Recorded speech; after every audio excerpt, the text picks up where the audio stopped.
And good Tuesday to you. I'm meteorologist Joey Sovine here at the Live 5 Alert Desk with an update on the very latest in the tropics. I know we're in the middle of November. Usually things have kind of passed as far as storms out there, but hurricane season does run through the end of the month for a reason. And although here at home we are just fine and not expecting any impacts from this storm system, we are keeping an eye, though, this morning on a developing area of showers and thunderstorms down in the Caribbean. X marks the spot of where this disturbance is located right now, halfway between Haiti and Jamaica, with showers and thunderstorms in the central Caribbean. Now, as this moves westward into that red highlighted area, that is where we are now showing a high chance of development over the next 7 days. So what is going to occur later this week is we'll likely get a tropical depression to form. A lot of computer models are showing that this could become, in fact, even tropical storm, and then eventually Hurricane Sarah is the next name on the hurricane list, with Rafael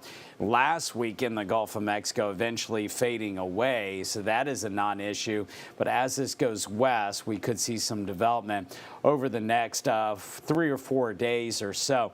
Now, where does it go after that? Well, that's a good question. At this point in time, most computer models kind of meander this storm, keeping it out over water in the western Caribbean.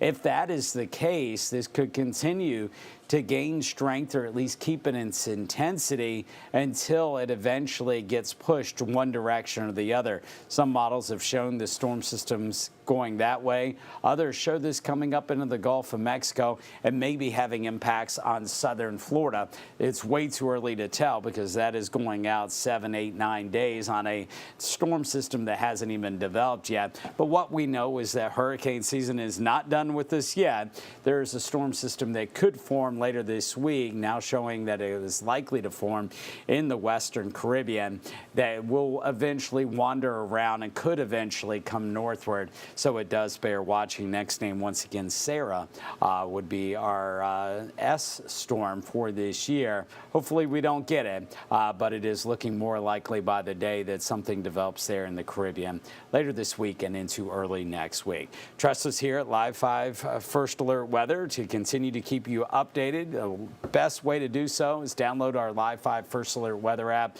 You can download it for free in the App Store. Search Live 5 Weather. Keep you updated on your local forecasts and, of course, anything going on in the tropics as well. That's an update from right here at the Live 5 Alert Desk. We hope you have a great Tuesday.